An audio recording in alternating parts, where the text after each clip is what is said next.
Estão vendo? Sim. Maravilha. Estamos. Então, é nesse cenário onde viveu o Sócrates e também os sofistas que nós vamos nos entreter nesse tempo que nos resta, né? Nesse tempo que é reservado para nós. Então, a gente aproveita aqui para atuar em cima da reflexão. E, enfim, propor um caminho de reflexão durante a exposição, durante esse roteiro que o livro, inclusive, nos orienta. Né? Então, a reflexão que abre esse capítulo, ela coloca que Sócrates pregava que a felicidade só seria alcançada através das virtudes. Vivenciava o que pregava através da filosofia, nas conversas das praças ou dos encontros com seus concidadãos. Nada escreveu. Seus discípulos o fizeram.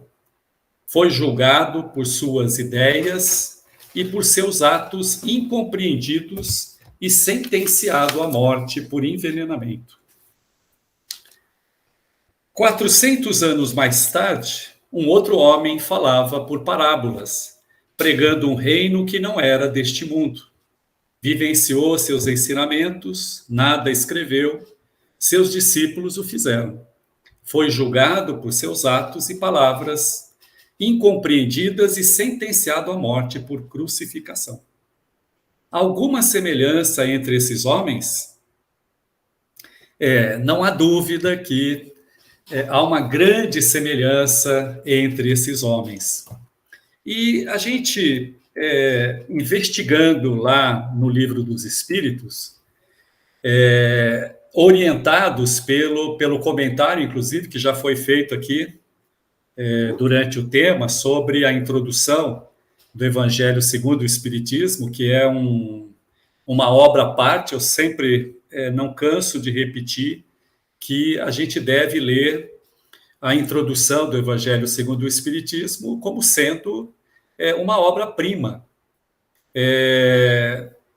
Quanto mais a gente compreender e tomar noção, tomar ciência dos dados da introdução, nós vamos entender cada vez melhor os ensinos do Cristo, quer dizer, aquilo que o Evangelho contém.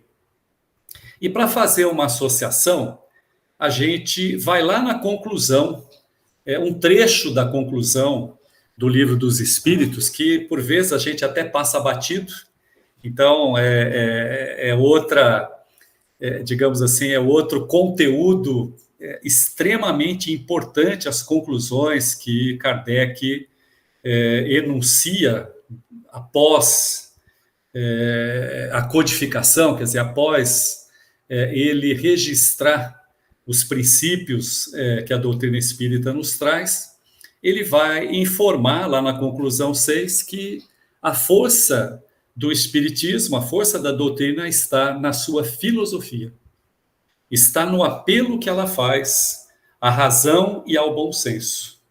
Então, quando a gente estuda lá no Evangelho segundo o Espiritismo, que Sócrates e Platão são precursores do Espiritismo, enfim, é importante a gente tentar compreender a personalidade, tentar compreender o caráter de quem foi Sócrates, a importância que ele teve como divisor de águas, inclusive, na filosofia, enfim, a importância que ele tem, inclusive, para o nascimento, primeiro, para a estada de Jesus, para o sucesso, eu diria, do compromisso de Jesus, do projeto que Jesus nos traz, e depois, com certeza, para que eclodisse esse ensino dos Espíritos, com certeza presente, né, junto da pleiade do Espírito de verdade.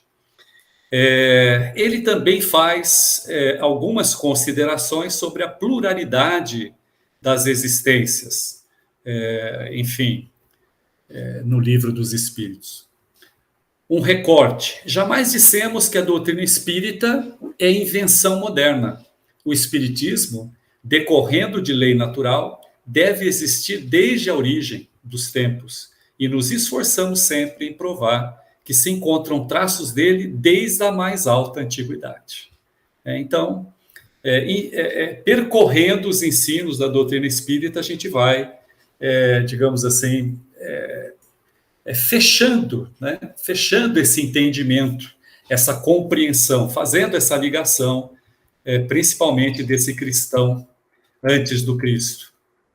E a promessa de Jesus, que, como o Ricardo bem disse aqui no início, alguém que já, como Sócrates, antevia e conhecia a personalidade humana, né, o caráter de nós humanos terráqueos, né, Jesus vai dizer que a gente não se preocupe, que a gente não fique aflito, porque ele vai ao Pai, né, quer dizer, ele vai rogar ao Pai que nos deixe um outro consolador, quer dizer, nos envie o Espírito de verdade para que a gente possa recordar tudo aquilo que ele havia ensinado e, enfim, parece que a gente se esquece, parece que a gente tinha se esquecido. Então, essa proposta inicial que começou com o tema, né, porque, de fato, o homem exigente, não por acaso o Alain associou a essas aulas que nós vamos ter agora, nesse período da filosofia que nós nos encontramos, para que a gente possa fazer uma reflexão agora em cima da matéria, né, em cima daquilo que a gente vai percorrer nessas estações aqui, e, enfim, tentar chegar a uma conclusão se de fato Sócrates não é precursor, não é um Cristo antes do Cristo, enfim, e a importância que ele tem para a humanidade de hoje, né? A gente diz a importância que ele tem para o Espiritismo, mas o Espiritismo é um conhecimento universal para a humanidade, né? Então, a sua importância, de fato, é universal, né? Então, nesse segundo período da filosofia, recém-saídos aí do período antigo, né, onde os pensadores estavam às voltas em descobrir por que tudo é como é, porque as coisas são como são, e tentando localizar um princípio ordenador, né, um princípio que desse origem a tudo. Portanto, eram os pesquisadores da natureza, os pesquisadores da physis, né, como nós aprendemos anteriormente. A gente vai encontrar Sócrates às voltas com os sofistas.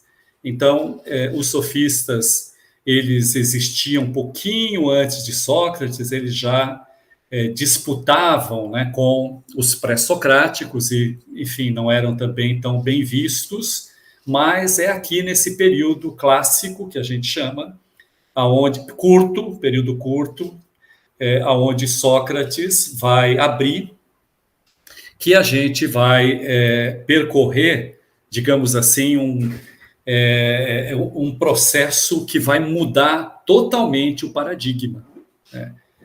A exemplo da forma com que Cristo perseguiu os fariseus, né, os fariseus hipócritas, Sócrates também vai viver, não vai dar brecha, não vai dar oportunidade para os sofistas, né? E isso tudo pôde se desenhar porque o ambiente, de fato, na Grécia era de muita euforia, muito desenvolvimento. Quer dizer, a Liga das Nações haviam vencido os intrusos, os estrangeiros do Oriente, e o desenvolvimento se fez, até porque a gente está vivendo aqui essa era de ouro de Atenas, a gente está vivendo o governo de Péricles, né? Um grande governante que, durante 30 anos, proporcionou essa condição, né, digamos, de desenvolvimento da democracia, inclusive, grega, lá em Atenas, né, principalmente. Então, Sócrates, que nós vamos conhecer cada vez melhor, e já conhecemos um tanto, até porque, até pelo que nós já discorremos aqui no início, mas a gente pode encarar os sofistas nascidos que eu digo surgidos, né, propiciamente nesse período, porque eles tinham muito conhecimento. Eram os tais enciclopedistas, né, eles detinham muita informação.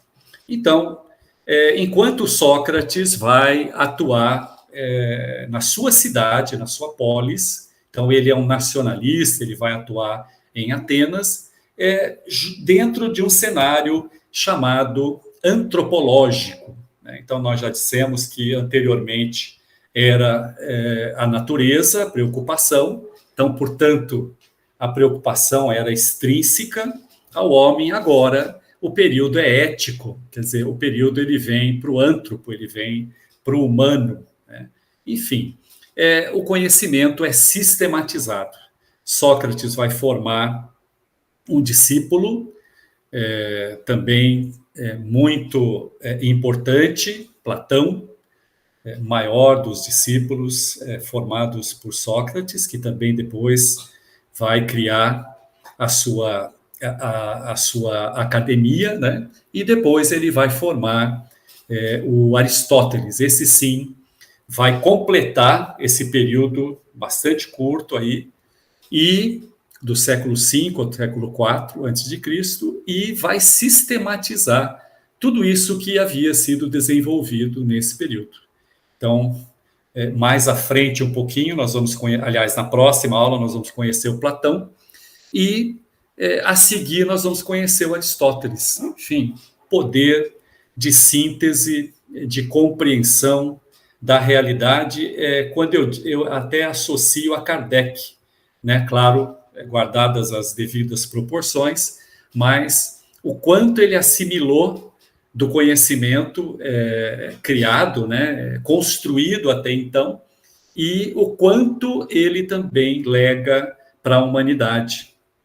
Aristóteles, com o seu conhecimento e amparado, né, nas descobertas e nas reflexões anteriores, ele vai, digamos, atuar até o século XVII, até o século XIX, com propriedade. Só depois do século XIX é que a gente tem alguns paradigmas, né, avançando em relação aos ensinos do Aristóteles. E é nesse período que a gente vai ter pensadores, né, se dividindo.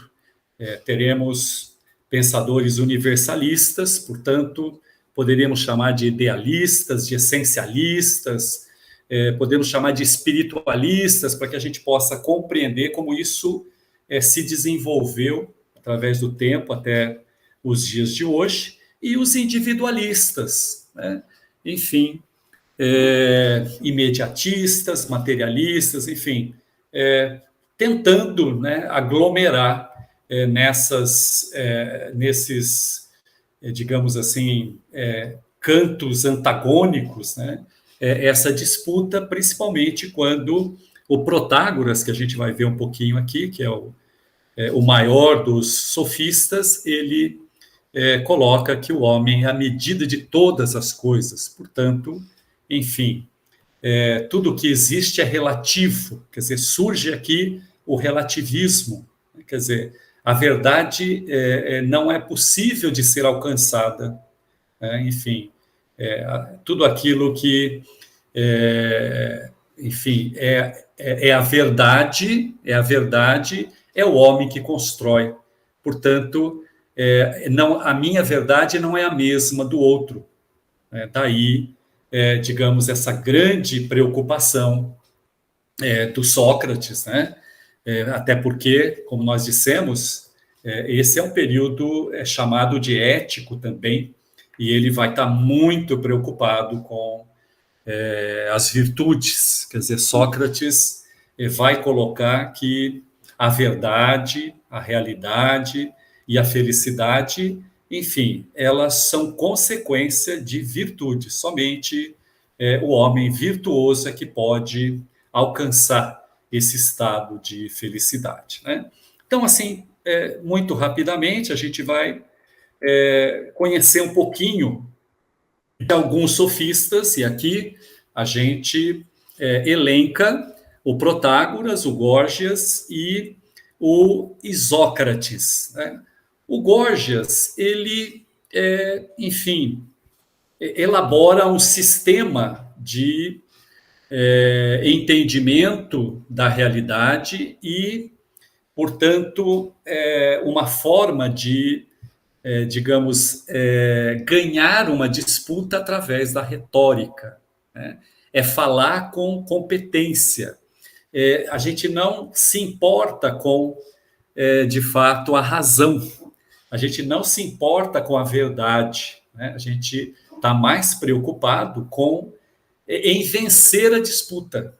Então, fica muito claro, né?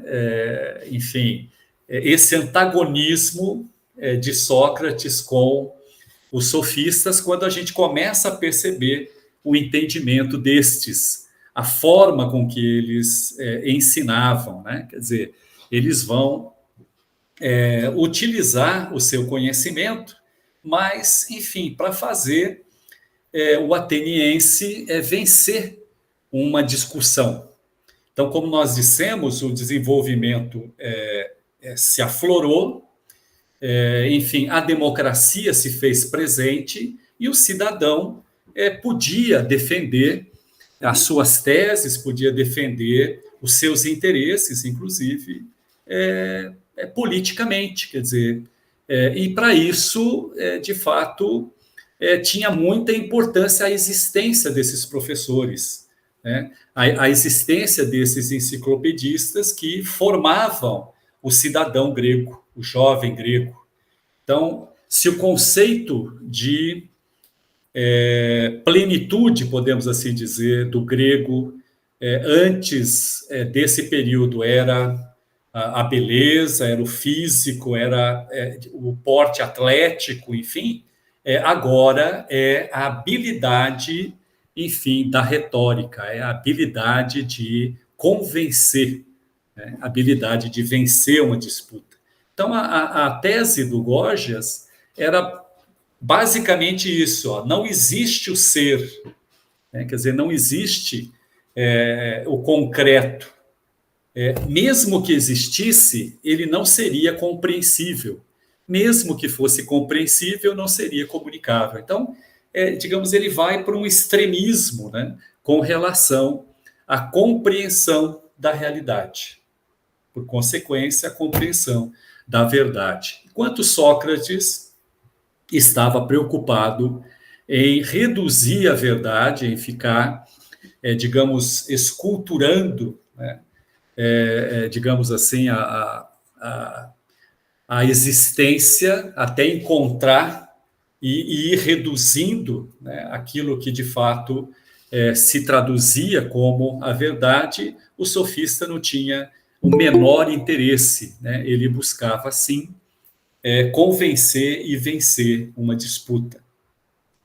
O Protágoras é o maior deles, tá? Ele é responsável, enfim, pela identificação do sofista como profissão. Então, o que Sócrates também não admitia era que se cobrasse para ensinar. Quer dizer, então a filosofia ele entendia como um dom, ele entendia como um saber recordado. Quer dizer, com Platão isso vai ficar bem mais claro, ou melhor, né, quando a gente estudar Platão, e Platão descrever um tanto dos diálogos com Sócrates, isso vai ficar muito mais claro.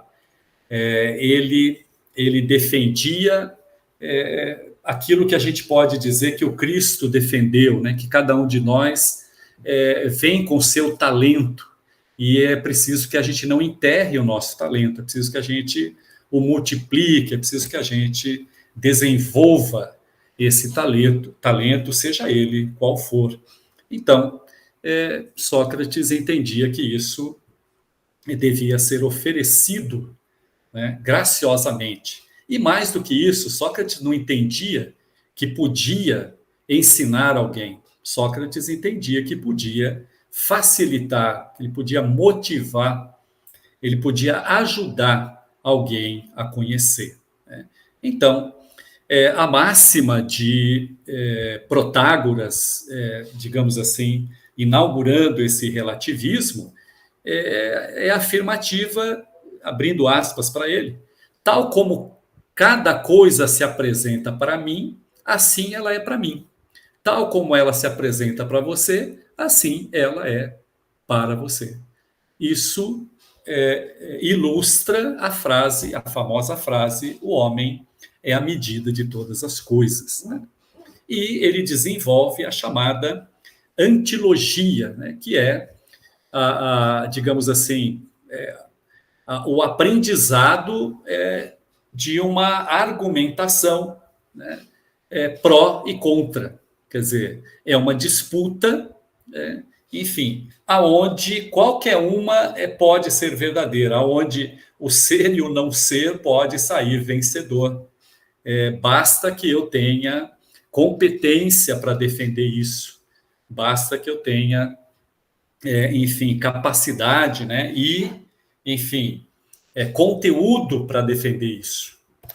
É importante também que se desenvolvia a mnemônica, quer dizer, a arte de memorizar.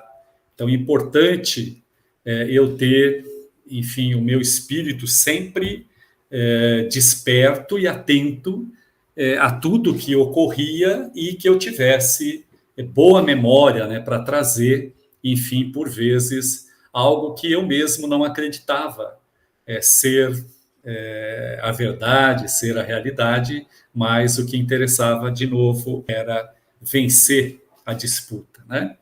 E o Isócrates era um orador, ele também seguiu Sócrates, muitos sofistas aprenderam com Sócrates, foram da escola de Sócrates, muitos, inclusive, que depois acabaram até acusando, né? Ele vai se destacar lá em Atenas como escritor, né, e professor de retórica. Então, digamos assim, o consenso, por assim dizer, dos pensadores modernos, enfim, o conceito que chegou até aqui, até nós, é de que, de fato, eles se assemelhavam muito ao professor. Uma coisa muito importante que eu vejo, e é preciso que a gente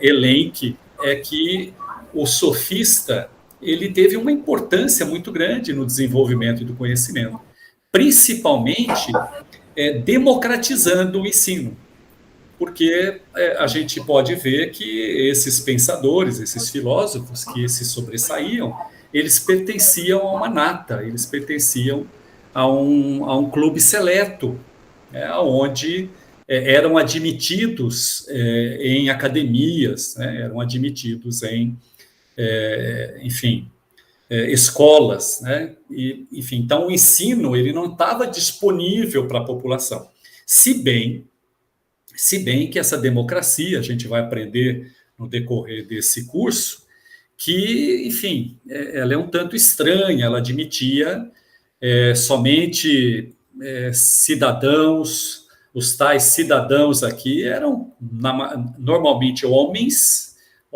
e que, enfim, tinham a sua notariedade na sociedade.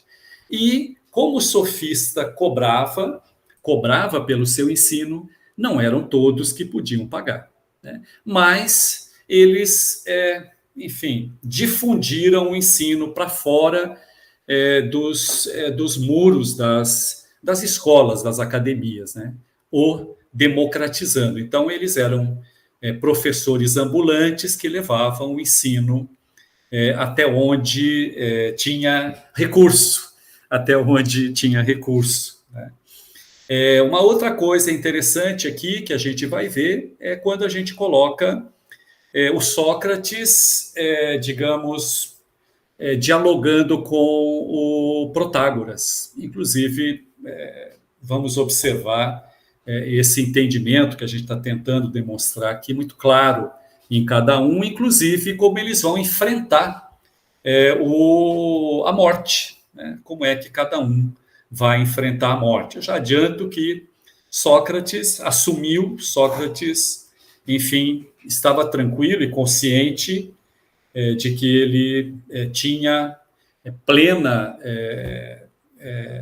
enfim, plena convicção da sua dos seus conceitos, quer dizer, da sua realidade, da imortalidade, principalmente, enquanto que o Protágoras, quando condenado e perseguido, ele acabou fugindo.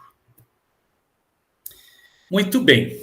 Então, nós chegamos aqui em Sócrates, né? Então, vamos falar um pouquinho agora, bibliograficamente, dele. Então, é nesse período aqui que ele viveu, presume-se que 470 ou 469 até 399 a.C. Tá? Os seus pais se chamavam Sofroniscus e Fenareta. Sofroniscus, um escultor, e Fenareta, uma parteira. Na juventude consta que o Sócrates ele exerceu a profissão do pai. O pai o educou dentro dessa profissão e ele acabou exercendo. Consta que é uma família humilde. Então, assim, os recursos não eram fartos, não. Enfim, então, tanto é que Sócrates precisou trabalhar. Ele casou duas vezes. Primeiro, consta que casou com Xantipa, aonde teve um filho de nome Lamprocles.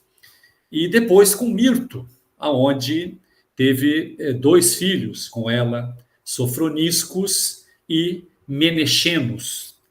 Então, gente, vocês devem estar, inclusive, pensando aí e, de repente, podem não resistir à tentação de sugerir esses nomes aí para algum filho, nomes para algum neto, enfim, para uma pessoa amiga. Não sei como vai ser a reação, mas estão aí algumas sugestões, né, de nomes. Tá, ele serviu o exército, então, assim, ele se alistou, praticamente serviu o exército, era se alistar em alguma batalha, em algum combate. Esteve durante 3 períodos defendendo a sua cidade.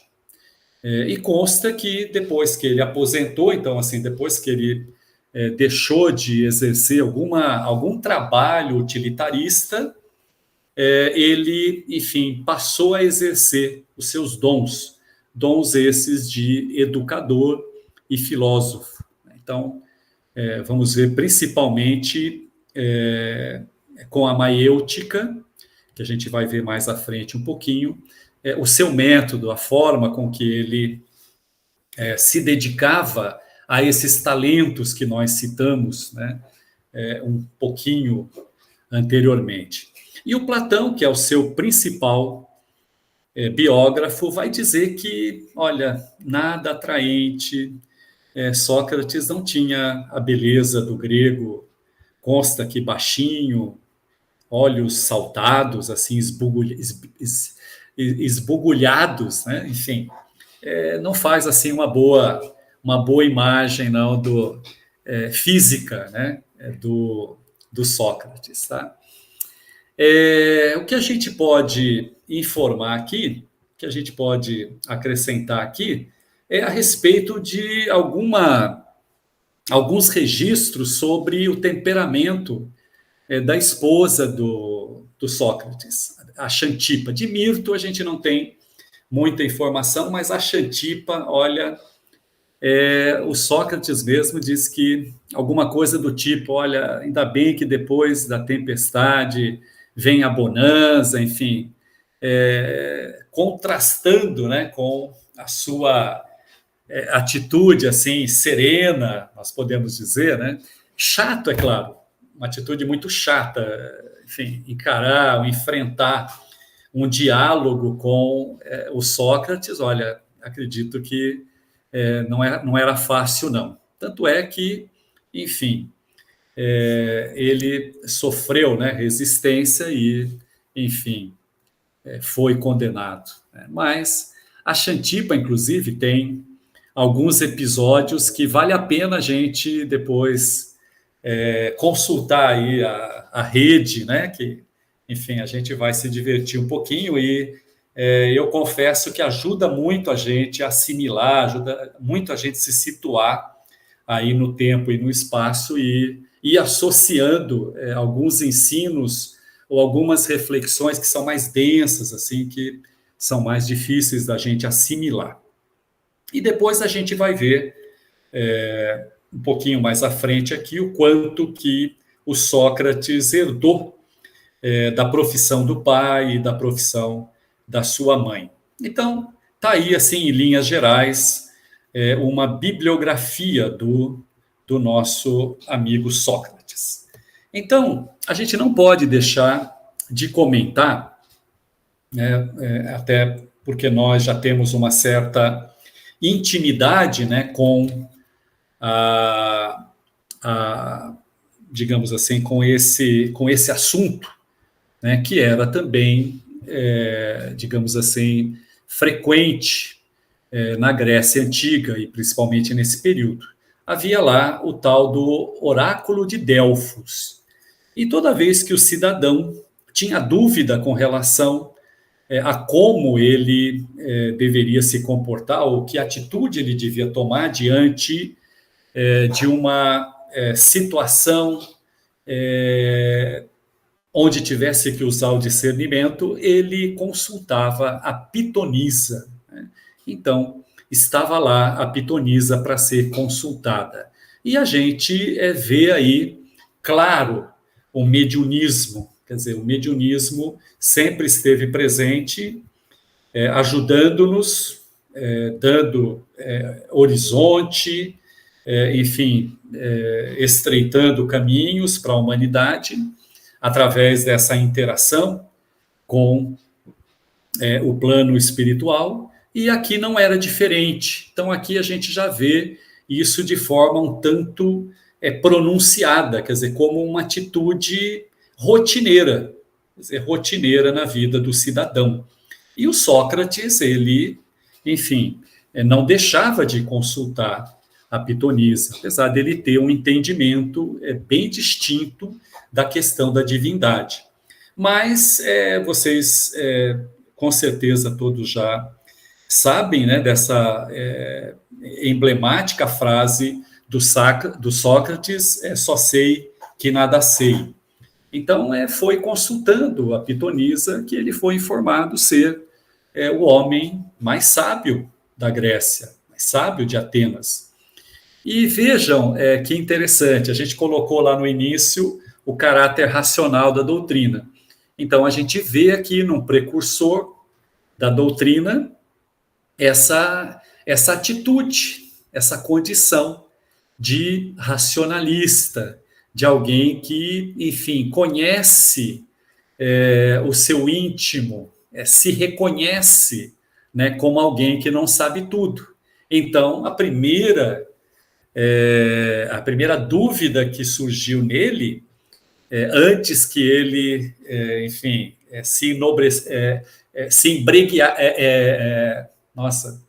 antes que ele se embriagasse, né, nesse confete, podemos assim dizer, que a pitonisa processa, ele sai se perguntando, né, mas por que eu, o homem mais sábio? E depois de muito refletir, ele vai chegar à conclusão de que, de fato, ele poderia ser considerado um sábio, porque ele reconhecia a sua ignorância. Então, fica evidente, né, esse ensino para nós, esclarecendo essa questão de conhece-te a ti mesmo, emblemático dentro, principalmente, da codificação, com o Santo Agostinho, né? Agora, aqui no século XIX, a gente vê que, de fato, conhecendo, ou melhor, tendo humildade, porque reconhecer a nossa ignorância não é possível com orgulho. É preciso que a gente dome essa doença, né? Essa enfermidade, e que a gente passe a exercer mais humildade e reconhecer a nossa medida, reconhecer a nossa capacidade, né? Até onde a nossa vara, né, como foi colocado lá na reflexão, ela pode ser colocada para que eu possa tentar transpô-la. E o Sócrates deixa muito claro isso nesse episódio marcante, né, do Conhece-te a ti mesmo. Tanto é que depois, no frontispício, né, lá da Grécia, a gente vai ter esse enunciado, né? Conhece-te a ti mesmo. E aqui, para ver o Sócrates em ação, a forma com que ele atuava na sua cidade, a gente elenca algumas frases, né? Abrindo aspas para ele: ainda que eu saiba pouca coisa, não acredito saber aquilo que não sei. Veja, né? Quer dizer, reconhecendo o pouco que eu sei, enfim, eu preciso ainda refletir, eu preciso ainda debruçar a minha razão sobre aquele raciocínio. Isso é reflexão, né? Quer dizer, estudar dialeticamente todas as possibilidades, como ele demonstrou aqui, até aqui nas suas atitudes, né? Até saindo do oráculo de Delfos.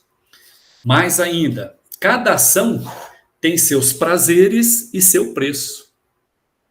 Vejam, essa frase é de uma profundidade impressionante. Enfim, tudo tem seu preço. Quer dizer, nós podemos muito bem nos chafurdar aí nas facilidades que a vida oferece, mas tudo isso tem um preço. Enfim, associando aqui ao que Jesus depois vai enunciar, a gente pode dizer que a porta larga, enfim, o caminho para a perdição é a porta larga que Jesus apresenta para a gente, né? E coloca que a porta estreita é o caminho da felicidade. Quer dizer, só ela que vai nos proporcionar o prazer de fato. Oi! Aí também cabe aquela frase, né? Que a semeadura é livre, mas o plantio é obrigatório, né? Sem dúvida. Causa e efeito, enfim, na dura aqui, né? Na veia, como nós poderíamos dizer. Está aí presente essa lei, por nós muitas vezes mal interpretada, da ação e reação, que, enfim, não é olho por olho, dente por dente, de forma alguma. A gente tem a nossa liberdade, lutamos como homem exigente, que a gente aprendeu aqui, pela nossa autonomia, mas essa autonomia é na liberdade de agir. Porque é claro que nós nunca seremos autônomos, podemos dizer que absolutamente só Deus é autônomo. No campo, no terreno da relatividade, enfim, da relatividade, né, no caminho que nós estamos, todos nós, seus filhos, enfim, não é possível a autonomia plena, mas o que a gente busca é isso, né, para sair daquela mediocridade que nos coloca na condição de dependentes. Né? Muito bem lembrado, muito bem lembrado. Outra frase emblemática: tome cuidado com o vazio de uma vida ocupada demais. E não é, gente? Isso é tão atual, né? Meu Deus, como é atual. Santo Sócrates, poderíamos dizer. Né? Quanta sabedoria, eu diria, sapiência, né? Quer dizer, a sabedoria nem sempre quer dizer sapiência. Tá? Exemplo dos sofistas aí, né? Que, enfim, conhecem muito, mas não estão preocupados com a verdade do conhecimento. Então, a simplicidade tão pouco praticada, e eu me coloco aqui, posso dizer isso com propriedade, acaba nos ocupando de uma maneira a exigir um esforço que poderia ser aplicado em coisas realmente nobres, em coisas realmente úteis, né? E, enfim, o Sócrates vai demonstrar isso com as suas atitudes, com a sua maneira de viver, demonstrando que o cidadão não precisa de tanta coisa. Ele dizia isso percorrendo os mercados de Atenas, exclamando: quanta coisa o cidadão necessita para viver. E eu fico imaginando ele passeando hoje nos shoppings da vida, né? Enfim, observando, enfim, tudo aquilo que é objeto dos nossos desejos, né?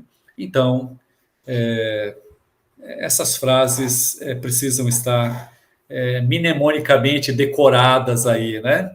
Para a gente tentar botar mais consistência na nossa vida, mais prazer, eu diria, na nossa vida, né?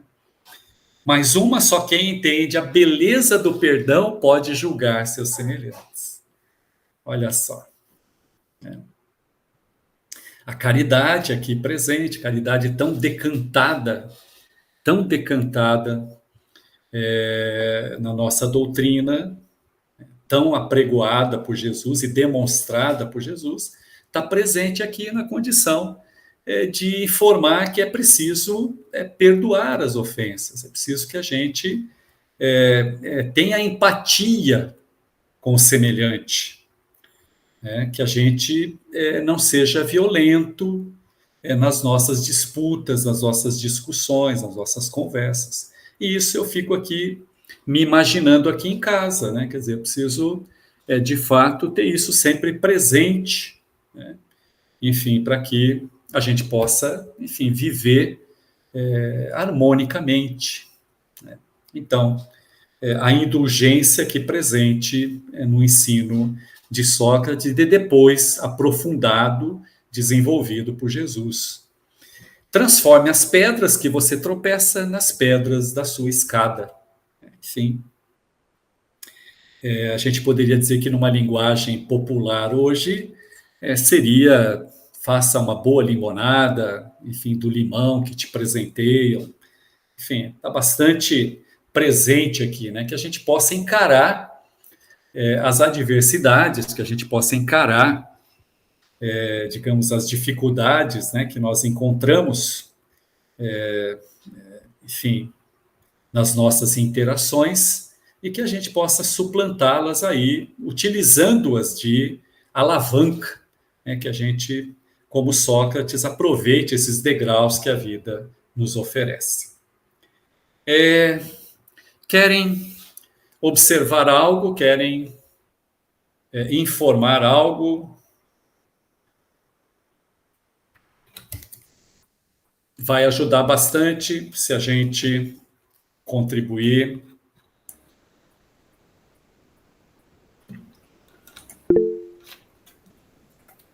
Vocês aguentam continuar nessa balada? Mauro, Pois não. queria só trazer a questão do relativismo Ah, legal, legal, que os Ricardo. sofistas traziam, a gente trazer isso para a atualidade, né?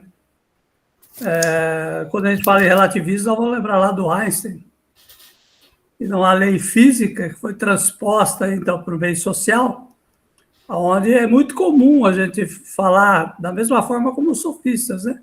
Tudo é muito relativo, um total desapego com a verdade. Queria que você falasse um pouco para nós sobre isso. É isso, né? Quer dizer, nós vemos hoje na sociedade, e eu me vejo por vezes, né?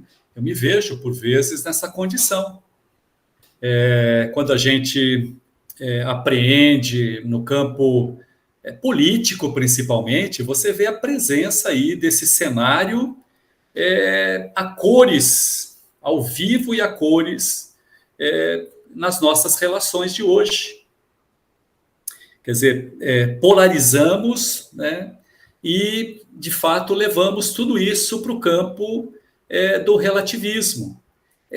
Muito pouco preocupados com a verdade, muito pouco, Mas de isso, fato, preocupado com a essência, né? Então, assim, como a gente colocou lá no início, Sócrates, um essencialista, um idealista, um espiritualista, muito preocupado com o ser, quer dizer, muito preocupado com aquilo que é, né? E a gente vê nos dias de hoje muito presente o individualismo, né? Quer dizer, o imediatismo, tudo produto, eu vejo, do relativismo, tudo produto do relativismo. Alguém ia se manifestar, por gentileza? eu, ô Mauro, é assim, né? A gente fala da política, mas isso está tão mais próximo da gente, né? Nas empresas mesmo, né?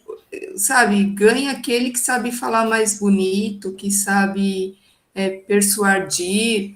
E quando você vai ver com base em quê, sabe? É um conhecimento tão raso, né?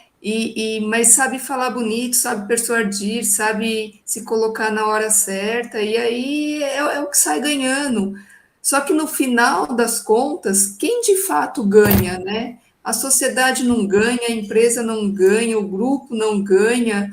É, isso tudo é tão real, né? É tão próximo, tão atual. Para cada frase dessa, a gente tem um conto que aconteceu ontem, né? Não está tão longe assim. E olha que interessante, né? Desde quando Sócrates, né? Todos esses vem tentando nos alertar, tentando nos ensinar. E agora, né?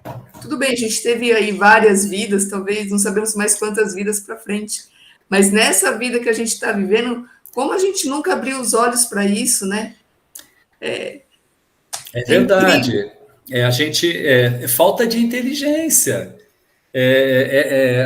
Tudo que você está relatando é um perde-perde. Quer dizer, todo mundo perde. Na verdade, a gente precisa procurar ganhar.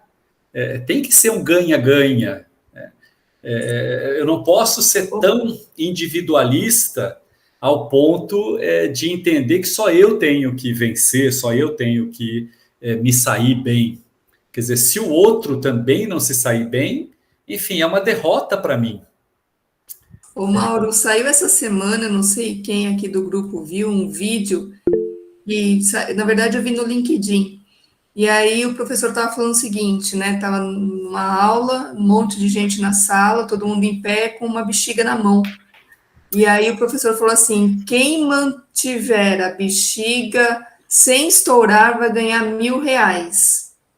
E aí, de uma hora para outra, um começou a estourar a bexiga do outro. E aí só um ficou com a bexiga, que ele abaixou e segurou a bexiga dele. E aí ele ganhou R$ 1.000. Eu falei assim: olha aqui, eu tinha no meu outro bolso o dinheiro para R$ 1.000 para cada um que ficasse com a bexiga cheia. E vocês, se cada um, né, cuidasse da sua bexiga ali sem querer prejudicar o outro, todo mundo ia ganhar R$ 1.000. Aí no fim só um ganhou, porque os outros um saiu estourando a bexiga do outro, prejudicando o outro, né? É o perde, perde, perde, Olha, perde, né? olha que ilustração. Veja que ilustração, enfim, que nos envergonha, né? Quando a gente se vê muitas vezes assim numa atitude dessa, de querer levar vantagem, né? De querer sair à frente do outro, de querer chegar primeiro, enfim. E, de fato, fica sendo um perde-perde, né? E a gente observa, de novo, né, que a mediocridade é uma marca da humanidade terrena, porque nós estamos falando aqui de um espaço de 2.500 anos. E quanto é que nós caminhamos? Né? Quanto por cento do metro do Ricardo, né, que ele colocou no início lá, nós já conseguimos percorrer? A gente percebe que é muito pouco, muito pouco. Isso se não retrocedermos, né? Eu acredito que, enfim, também sou partidário, né, eu tenho convicção de que retroceder a gente não retrocede, porque, enfim, nós estamos num laboratório, enfim.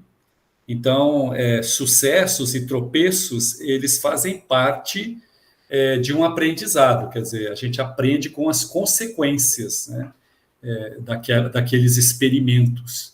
Então, é claro que a gente pode, por vezes, resistir, digamos assim, renitentes, muitas vezes, e acabar estacionando e caminhando muito pouco, né? Mas sou partidário de que voltar para trás a gente não volta, não. Então, vamos entrar aqui no método do Sócrates, né, que é a chamada maiêutica, né? Em grego, maiêutica quer dizer a arte de trazer a luz. Então, é basicamente isso. E notem, gente, tudo isso que a gente observa e aprende na civilização grega, na cultura grega, a gente observa como eles foram, digamos assim, sábios, de fato.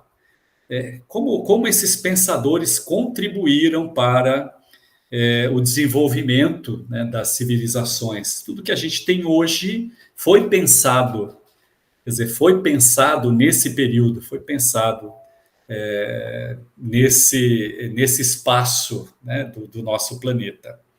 E o método do Sócrates, né, ele está estritamente relacionado com a profissão, né, do pai e da mãe. Quer dizer, ele afirma que a sua função, a sua tarefa era dar seguimento à tarefa da mãe. Ela fazia dar luz enfim, a crianças, né? Ela ajudava a vir à luz os bebês. E o Sócrates entendia que ele tinha a função de parir ideias, né? Então, no seu entendimento, eu volto a dizer, vai ficar bem mais claro lá com Platão, de que aprender, recordar, ele entendia que o indivíduo ele pode, por si só, despertar o conhecimento, despertar para a realidade. Quer dizer, tomar consciência, enfim, da sua edificação. E a maiêutica, ela se resume nesses 4 estágios que a gente coloca aqui. Então, o primeiro é uma exortação, quer dizer, é convocar o interlocutor para um diálogo. Então, notem, Sócrates dialogava, né? Então, assim, é um processo, digamos assim, dialético de construir o conhecimento. Então, é preciso que eu convoque o interlocutor para que a gente discuta, para que a gente promova, né, um entendimento, e desse entendimento, dessa discussão, a gente chegar a uma compreensão. É claro que se busca um entendimento, o consenso nem sempre, enfim, é prova de sucesso. Eu diria que o consenso numa discussão nem sempre é prova de sucesso. O importante é a gente chegar a uma compreensão, inclusive, se for o caso, e estiver em sentido oposto da ideia do interlocutor, que a gente respeite e depois siga mais à frente, né, buscando compreensão, de novo, para redução dessa questão. A indagação é bem a questão conceitual, quer dizer, o conceito está presente na filosofia de Sócrates. A preocupação com o conceito é extremamente grande. Então, diante de uma situação de diálogo, principalmente, de entendimento, é preciso compreender do que se está falando, o que das coisas, do que nós estamos falando, aonde nós queremos chegar. Então, é preciso se colocar com planejamento, é preciso traçar um roteiro e compreender as partes daquilo que se fala, o que das coisas. A ironia, mais à frente, ela é um questionamento, no caso, fingindo desconhecimento. Às vezes sim, às vezes não. Então, assim, você não entregar nada pronto.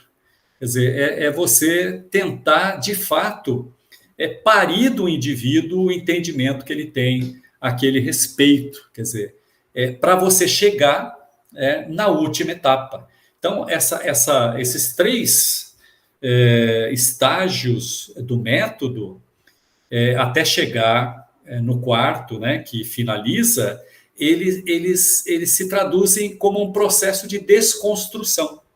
Então, é uma forma de abordagem através da convocação, é uma forma de compreender do que se está falando, e é uma forma de buscar, né, através de uma, digamos assim, A gente faz muito isso com criança, né? Fica muito claro para mim quando a gente aborda uma criança e a gente quer fazê-la compreender de algo que eu sei, mas finjo não saber, para que ela vá filosoficamente aprendendo a montar, né, a construir o saber.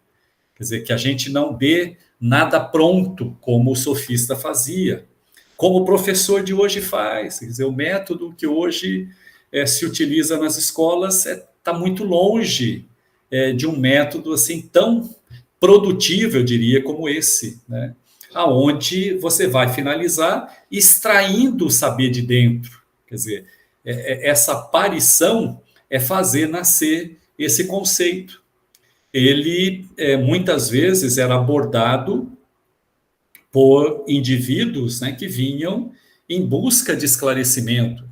Generais que queriam falar sobre a coragem, né, oradores que queriam falar sobre a oratória, e assim por diante. Então, a primeira abordagem de Sócrates era no sentido de ajustarem do que eles estavam falando. Por exemplo, o general, o primeiro questionamento é se ele sabia o que era coragem. Enfim, qual era o conceito que ele tinha desse assunto que ele trazia e queria esclarecimento, né? Então, é bastante interessante esse método, né, da maiêutica que o Sócrates utilizava com propriedade, e eu penso que a gente faz muito pouco, né, nas nossas discussões, ou a gente não se permite, eu diria aqui, digamos assim, em causa própria, eu posso dizer, eu sou um testemunho de que, por vezes, você fica irritado com um indivíduo chato, como Sócrates, e, na verdade, ele quer te ajudar, né? Quer dizer, então a gente precisa se permitir. Como eu, um general, ser questionado sobre a coragem? Lógico que eu sei o que é a coragem. Eu quero que Sócrates, como professor, ensine o meu filho o que é a coragem. Mas Sócrates não vai fazer isso. Ele vai, primeiro, querer saber de mim se eu sei de fato o que é a coragem, e assim por diante. Então, eu vejo, ou eu me vejo ainda muito distante dessa condição de se permitir, né? Enfim, tirar as máscaras, né, que a gente normalmente utiliza nas nossas interações na sociedade e, enfim, permitir o conhecimento, né?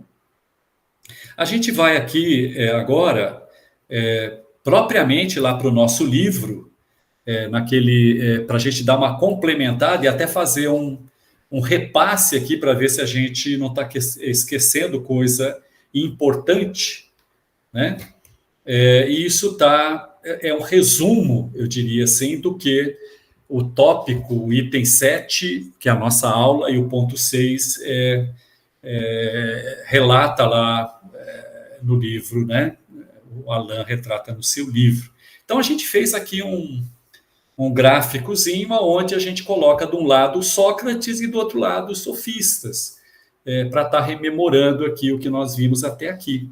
Então, a gente viu um Sócrates na sua cidade, preocupado com a sua cidade, ocupado com a democracia da sua cidade e com os destinos, né, do seu povo, o destino dos seus concidadãos. E a gente vê o sofista, na sua maioria, de fora, quer dizer, a gente viu lá, enfim, vindos, né, de cidades vizinhas, muitas vezes do Oriente, né, e, enfim, a gente nota nem tanta preocupação com a saúde, digamos assim, do seu povo, né? Sócrates não cobrava e achava isso um absurdo, inclusive, por parte dos sofistas que, enfim, cobravam pelo ensino, né? Enfim, a gente pode hoje, inclusive, refletir sobre o trabalho voluntário, né? Fazendo um paralelo aí com as orientações do Sócrates e depois, é claro, ampliados por Jesus, e chegando no Espiritismo, a gente compreende a lei do trabalho como uma necessidade para a nossa evolução.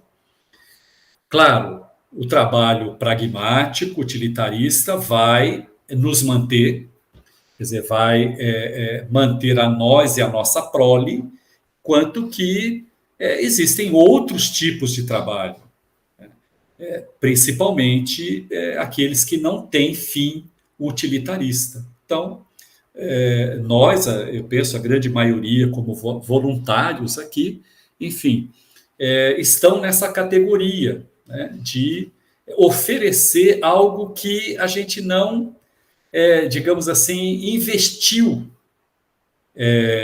digamos assim, com recursos, né, monetários para conquistar. São os talentos lá, os dons que o Sócrates coloca, os talentos que Jesus informa e que cabe a nós oferecer da mesma forma gratuita que nós recebemos. Enquanto Sócrates dialogava, o sofista ele promovia um monólogo, né? Enfim, algo como eu estou fazendo aqui na maioria, quase que em toda a extensão da nossa reunião. Enquanto o Sócrates, não que inaugura, mas que desenvolve a dialética, o sofista estava mais preocupado com a retórica, com a habilidade no falar, a habilidade no convencer. Enquanto Sócrates, como nós vimos lá, admitia a sua ignorância, o sofista, claro, não admitia que não soubesse algo. Então, a gente vai encontrar o Sócrates no campo do universalismo, enquanto o sofista, né, no campo do relativismo. O Sócrates não tinha interesse político, né? Fica bem claro aqui, claro, o interesse dele pelo concidadão, o interesse dele pelos destinos da cidade, da polis, claro que é um interesse político, né? Mas aqui, enfim, o dele está atrelado à verdade, e a política a gente sabe que muitas vezes, né, a gente desvirtua, né? A gente tira proveito, sim, da política. E, concluindo, Sócrates ele tem a virtude, né, como condição para a perfeição do espírito, e a virtude para o relativista, a virtude para o individualista, né, para o materialista, é o êxito, né? A virtude é o dinheiro que eu posso conquistar, é o poder que eu posso obter, né? Então, assim, eu penso que a gente tem, enfim, caminhado dentro da proposta desse capítulo até aqui. Então, antes da gente ir aqui para o último estágio aqui da nossa explanação, a gente se coloca aqui de novo para conversar com vocês, se tem alguma observação a fazer, enfim, se alguém conhece algum evento, algo que possa ilustrar melhor o que a gente caminhou até aqui, estudou a aula e, enfim, conhece, digamos, outros tópicos que podem nos ajudar aqui no entendimento desse período. Eu vou até tirar um pouco aqui a apresentação. A Joelma levantou a mão. Porque eu não consigo ver vocês enquanto eu estou com a apresentação.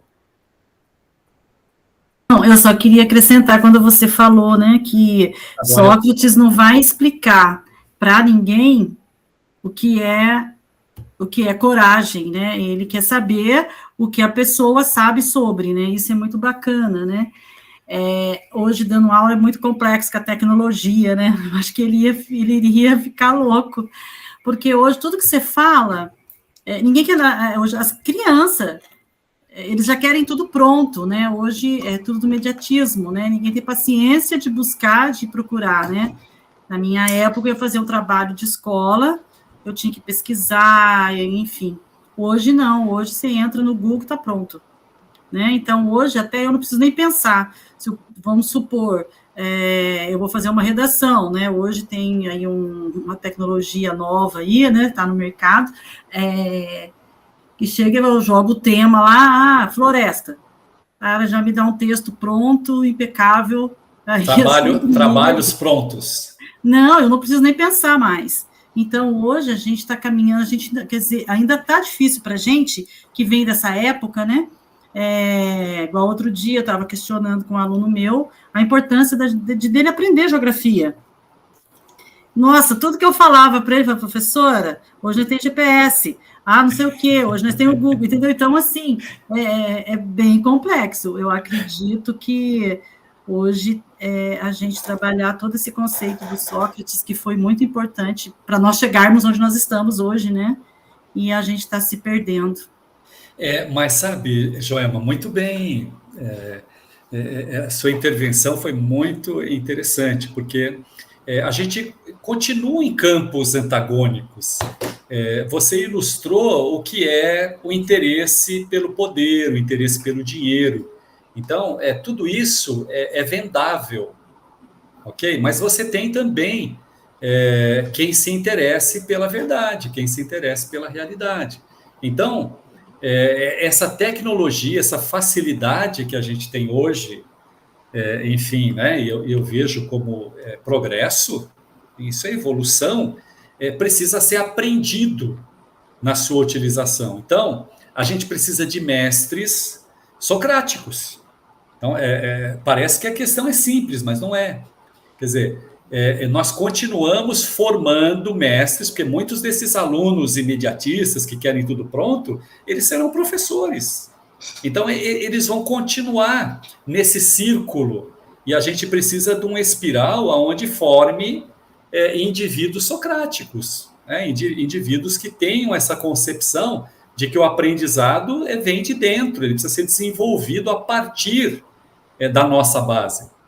É por isso que a gente vê modelos de ensino onde se considera um indivíduo único. Quer dizer, todo aquele universo de discípulos que tem ali na frente do mestre são entendidos com o mesmo conhecimento, o mesmo entendimento, a mesma capacidade, o mesmo conteúdo. E a gente vê que não é isso, não é assim. Eu acredito que vai do interesse de cada, né? A base, né, a pirâmide da sociedade, ela nunca vai deixar de existir. Sempre vai ter que ter uma base. Então, eu sempre digo para os meus alunos que eu trabalho na Fundas. Eu sempre digo, né, que tem escolha para tudo. Dentro de uma empresa, tem desde o jardineiro até o diretor. Agora você escolhe onde você quer estar, porque todos nós, a gente fala, né, é lógico que eu não estou julgando, porque tem todo o contexto, né, de vulnerabilidade, de emoção, de problemas de família, independente de situação financeira, né? Mas a vida é feita de escolhas, né? E muitas vezes alguns não têm uma escolha. Né? Hoje eu estou tendo essa escolha de estar aqui com vocês, porque eu tenho condições de estar no momento, de ter a internet, né? Mas às vezes tem pessoas que gostariam até de estar, mas não têm condições. Então, isso Joelma, também atrapalha muito. Antes de dar a palavra aqui para o Manuel, que eu estou vendo que ele está ansioso aqui para participar desse diálogo, outra coisa muito bem lembrada, quer dizer, lá na República de Platão, ele vai ilustrar essa questão. O jovem ateniense, no entendimento dele, e é o entendimento de Sócrates, deveria ser formado pelo Estado. Por quê? Porque o Estado daria condições idênticas para todos encontrarem os seus dons. Porque lá na democracia, lá na República Democrática do Platão, existe soldado, existe comerciante, existe escravo, inclusive. Quer dizer, existe uma escolha, mas para essa escolha o importante é que todos tenham condições de escolher. Então veja que, enfim, precisa bastante aí para a gente caminhar mais à frente. Manuel, por gentileza, dê a sua contribuição. É o seguinte, eu fechei a câmera que eu estou com uma estabilidade aqui da internet. Ah, ok. Mas você está bonitão na foto aqui, viu, Manuel? É isso. É o seguinte, a gente vê hoje em dia, inclusive, nos debates, seja de qual for, político, nos telejornais, que agora é moda em todos eles haver um debate, que fica aquele negócio, fulano ganhou. Um debate não é para ter um vencedor. O debate é para que a minha ideia se junte com a sua e a gente construa uma ideia que venha a beneficiar todo mundo. E fica essa coisa, o cara começa, ele não joga a ideia, ele desqualifica o outro debatedor. Manuel, para tentar jogar a ideia dele como sendo a mais... Oi. Muito, muito bem colocado. A gente senta na mesa para dialogar, mas, na verdade, a gente senta na mesa para ganhar dinheiro. A gente quer sair mais rico. E com isso, saímos mais pobres, né? Porque eu fico defendendo o meu ponto de vista, o outro fica defendendo o ponto de vista dele e ninguém ganha. É isso, é o perde-perde. Não chega a conclusão nenhuma. Exatamente. Inclusive, eu estou lendo agora um livro que o autor ele usa durante o livro dele todo, justamente esse método do que o Sócrates faz, de lançar a questão, fazer a pessoa pensar e chegar à conclusão. Eu estou lendo o Livre-Arbítrio do Santo Agostinho. Legal. É muito interessante. É complexo. Parar, voltar, ler de novo, mas é muito interessante. E ele usa justamente esse método. Bacana. Fazer o discípulo dele pensar e ele próprio ir tirando as conclusões. Fazer a criança pensar, fazer a criança aprender o método que vai valer para a vida toda dela. Para a vida de verdade, quer dizer, sentar para um diálogo e construir. Os dois saem mais ricos, os dois saem ganhando nessa ilustração que você nos presenteou aí. Mais alguém? Mais alguém quer contribuir? Eu vou voltar lá então para aquele tópico final. E aí depois a gente pode ter mais algum tempinho para conversar. E de novo aqui eu apanhando. Aqui. Cadê ela? Aqui. Agora vai dar, agora vai dar.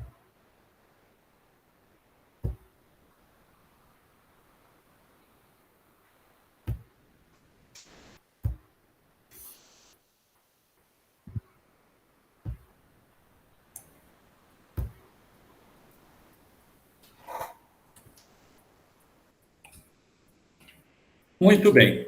Então, Sócrates vai morrer. Enfim, ele foi acusado de negar os deuses da cidade, os deuses da polis, e também ele foi acusado de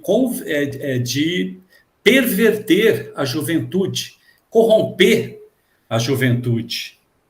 E, claro, uma condenação injusta. Por quê? Primeiro, Sócrates tinha uma compreensão da divindade, ele respeitava os deuses, tanto é que no diálogo, né, de Platão sobre a imortalidade, e também em Fédon, quando ele descreve o último dia de Sócrates para um discípulo que não estava presente, o Sócrates, antes de beber o veneno, ele vai até se preocupar em pagar uma promessa, vai pedir, vai encarregar um discípulo para que não esqueça do Deus, né, da promessa que eles fizeram para entregar ao Deus, não me lembro, Astépio, alguma coisa assim, da mitologia.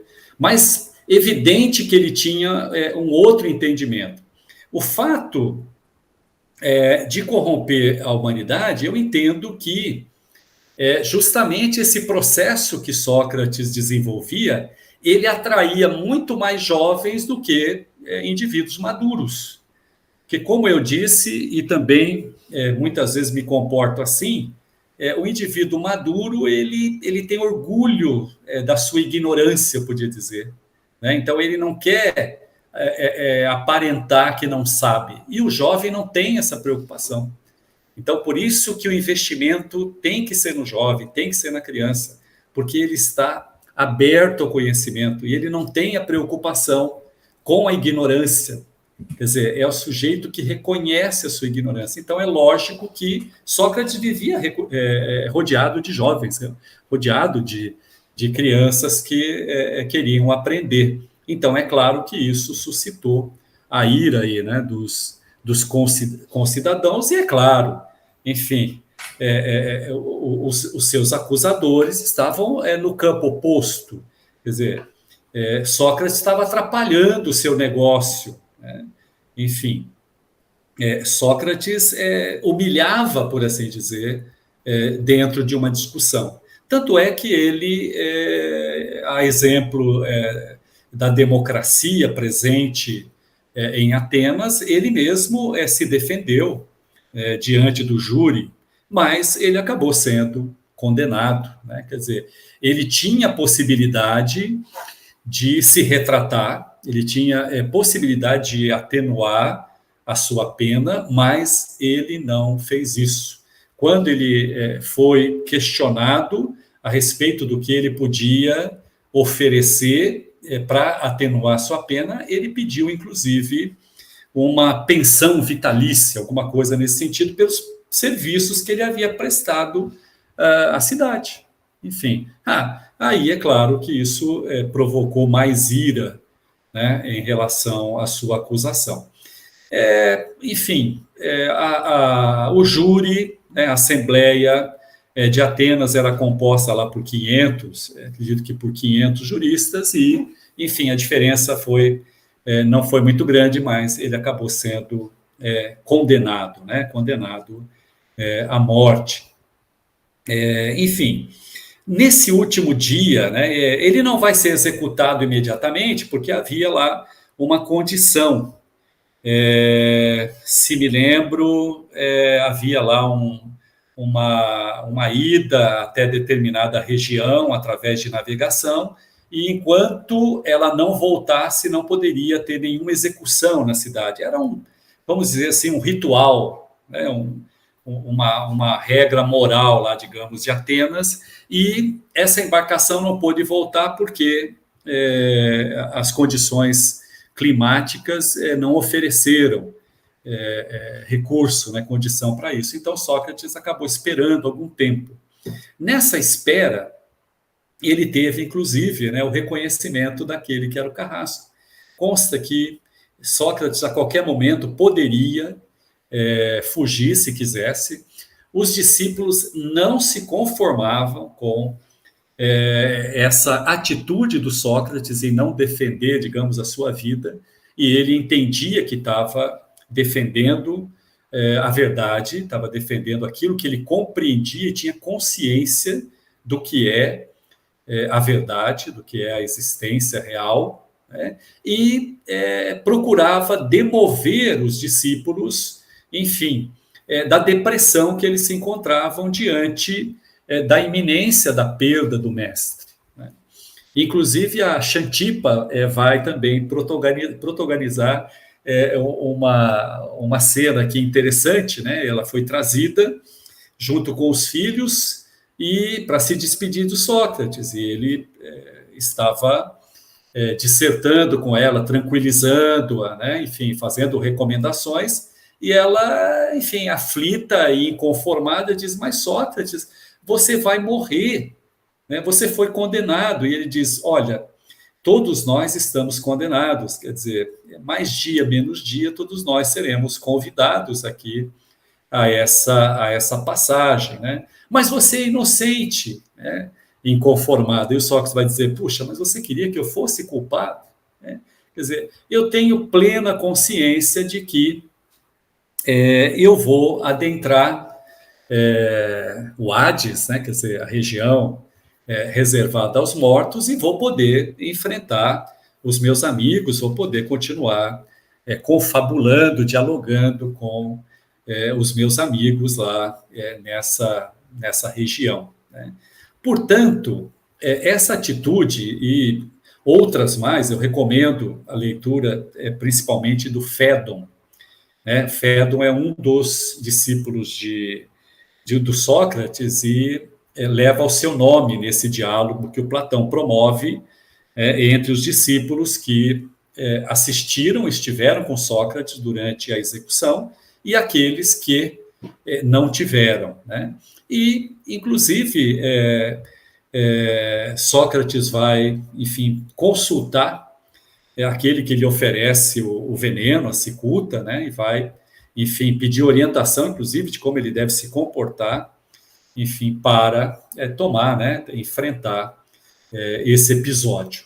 Então, a gente se recorda aqui do Paulo, né? Falando aos Coríntios, né? A questão onde ele coloca e indaga onde está o pecado, né? Onde está a força, indaga a morte, conversa com a morte, né? Onde está a sua força, colocando que a força do pecado é a lei, né? Então, assim, que a gente, tendo consciência das nossas atitudes, tendo consciência, como Sócrates tinha, da sua ignorância, e tendo a compreensão e a consistência, né, de que a gente, de fato, é imortal e que a nossa vida de verdade é a vida do espírito. Enfim, a gente vai, como ele, como tantos outros, como Jesus e tantos outros, venceram, né, esse episódio. Porque, afinal de contas, a gente vive para morrer. Tudo que nós fazemos, enfim, denota aquilo que nós entendemos com relação a esse episódio, né, a morte. E voltando aí ao nosso livro, para a gente apenas fechar aqui essa explanação, a gente abre aspas para o Alain e coloca que os sofistas de um lado e Sócrates de outro marcam claramente o que significa ter e não ter objetivos metafísicos. A diferença em lutar por ideais individuais e temporários, ideais universais e duradouros, os sofistas fazendo apologias à não aceitação de condutas que se curvem ao bem comum, e Sócrates destacando a importância das virtudes para a felicidade. Na parte 4 da introdução do Evangelho segundo o Espiritismo, Kardec cita Sócrates e Platão como precursores da doutrina cristã e do Espiritismo. À medida que aprofundamos na vida desses homens, nos seus pensamentos encontramos as raízes da doutrina espírita.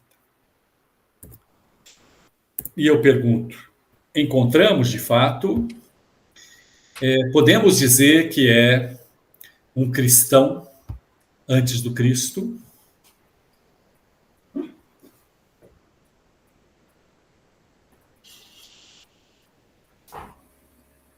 Eu penso que ele trouxe pensamentos, mas não sei se a gente pode falar que ele era cristão, porque cristão foi só depois de Cristo. Eu acho que ele tinha pensamentos que completou ou identificou com os ensinamentos de Jesus.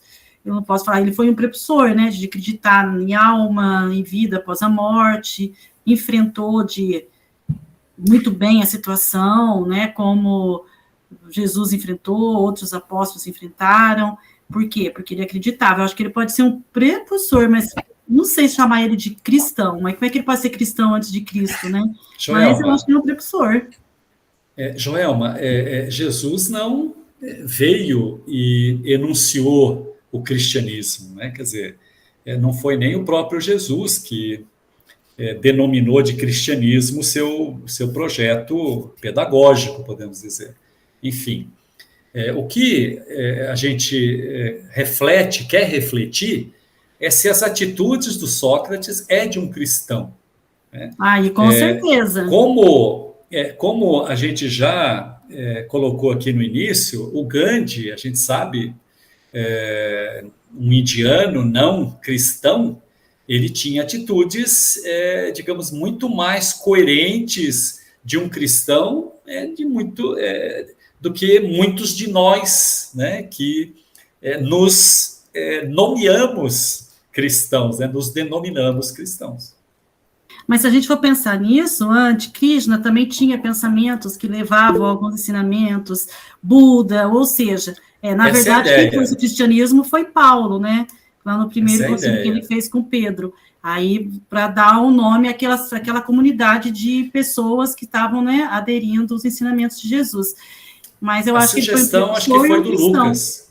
Parece-me que foi do Lucas que sugeriu, né? O Ricardo acho que sabe muito melhor, que ele além de filósofo, é um teólogo de primeira categoria. Então, um comentário que eu gostaria de fazer, talvez ajudando a esclarecer, e quando Kardec ele vai analisar os fenômenos espirituais, ele até coloca que antes da gente colocar a doutrina espírita, é preciso fazer com que a pessoa entenda que há um espírito, que existe o espírito, a compreensão da imortalidade da alma. Então, quando fala que Sócrates, Platão são precursores, é nesse sentido, de já lá antes, o conhecimento espiritual, a questão da imortalidade da alma, como Platão também falava das reminiscências, vocês vão ver na aula que vem, que é a reencarnação. Então, esses conceitos sempre existiram. Eles vão assumir corpo de doutrina com o lançamento do Livro dos Espíritos. Então, assim, ele assume um corpo de doutrina organizado e dirigido, trazido pela espiritualidade, codificado por Kardec, organizado por ele, num conhecimento que é imortal, que é de todas as épocas. Então, acho que essa é a visão que a gente tem quando se fala em precursor, não que Sócrates ou Platão professaram a doutrina espírita. Eles já eram precursores do conhecimento espiritual. Legal, Ricardo. Bacana. Alguma pergunta nesse sentido? Ajudei a esclarecer ou não? Complicou um pouquinho mais? Para mim, ajudou bastante. Bom, fique à vontade aí, temos uns minutos aí, estamos encerrando a aula. Se alguém quiser fazer mais alguma pergunta. Aquela sugestão que a gente dá sempre, né? Faça uma pesquisa aí. Interessante esse lado, o aspecto da vida pessoal, né? Que o Mauro colocou.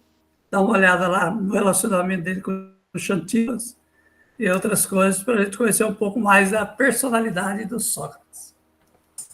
A sensação que dá é que, assim, né, como toda a humanidade, né, todo ser humano precisa levar um chacoalhão, seja na sua vida, né, individual, seja numa coletividade, para poder despertar, parece que toda essa espiritualidade, tudo isso sempre existiu, né? O que eu sinto, sempre existiu, mesmo antes de Cristo, mas precisou acontecer Cristo para chacoalhar essa sociedade e trazer esse despertar. É nessa sensação que eu fico com essa aula de hoje. Patrícia, é como ele mesmo disse, eu não vim destruir a lei, eu vim dar seguimento. Então é lógico que Jesus estava se referindo a essa lei que você está colocando, que sempre existiu, quer dizer, sempre esteve uma lei que não é transitória, né? Quer dizer, a transitória é sempre necessária, tanto é que nós continuamos vivendo nela. Né? Agora, apesar do Sócrates e o Platão não enxergar plano material espiritual como nós enxergamos, é lógico que eles não tinham esse entendimento, mas ele já está ali embrionário para que Jesus pudesse plantar. Quer dizer, não deixou de ser uma preparação de terra, né? Um arado.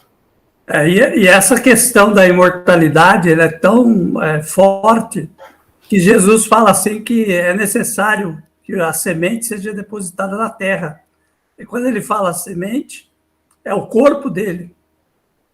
Ele fala assim, é necessário que eu siga a doutrina, a convicção, até o último instante, como foi para Sócrates.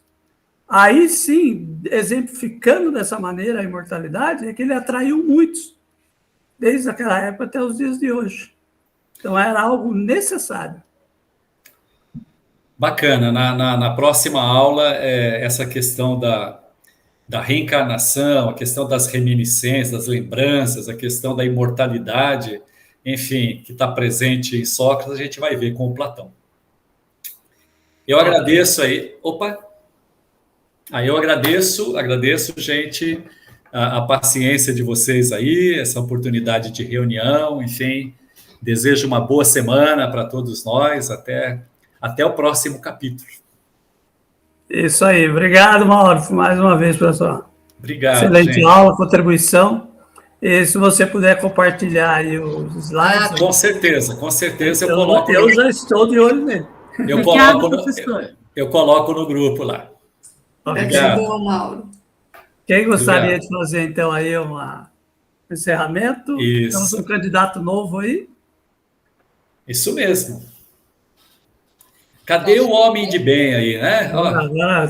Hoje seria bom aparecer o homem de bem. As mulheres já deram a sua contribuição. Isso mesmo. Inaugurou, né? Gente, vocês têm notícia do nosso colega? O Irair, é o Irair, né? Eu estava esperando vê-lo aqui junto conosco, mas um pouquinho, assim que começou a nossa aula, eu vi ele postando que está se recuperando, mas que hoje não podia participar com a gente. Sim, mas deu tudo certo lá. Deu tudo certo, eu já fiquei até sentido de não tê-lo aqui para a gente conversar. Vamos lá, meus caros, alguém se candidata? O pessoal está mudando de assunto, tá vendo, Ricardo? Pode fazer, não sei se vocês estão me ouvindo. Estamos. Sim. Pode fazer, então. Então, vamos lá. Senhor, agradecemos por essa oportunidade de esclarecimento, de aprendizado. Agradecemos por estarmos reunidos e pedimos, Pai, cuide dos nossos irmãos que não puderam estar conosco hoje. Abençoa essa semana até o nosso próximo encontro, para que possamos compartilhar mais uma vez desse conhecimento maravilhoso, desse encontro produtivo que vai nos fazer crescer, né? Que é o propósito da nossa existência. Que assim seja. Graças a Deus. Maravilha. Então, todos boa noite, um abraço, boa semana. E até a próxima. Boa noite a todos. Um abraço, gente.